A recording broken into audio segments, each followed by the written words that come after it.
kaboss, nandito na po tayo sa ating manukang naman ulit mga boss. At ipapalit na yung gold natin mga boss, ipapalit ko na sa aking 5K sweater. Kasi yung inahin ng gold natin boss, naglumlum na mga boss. Ayun, ayun siya boss. Ayun yung gold natin, niligo ko na boss kasi yung bukas siguro ipapalit ko na ito sa 5K sweater natin boss. Niligo ko na kaagad para ma-ready natin.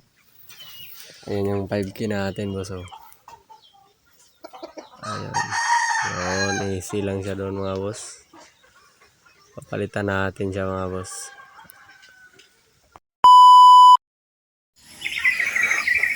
Morning po sa inyo mga kaboss. Ito na yung ating 5K. At saka ito rin yung ating gold.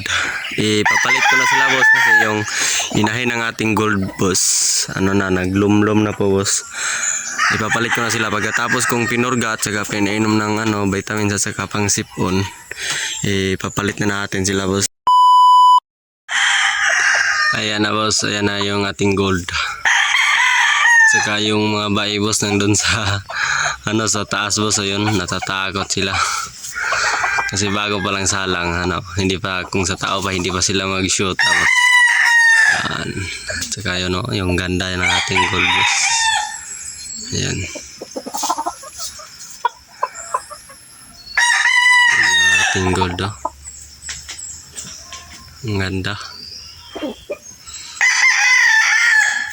At salamat po sa inyo mga boss.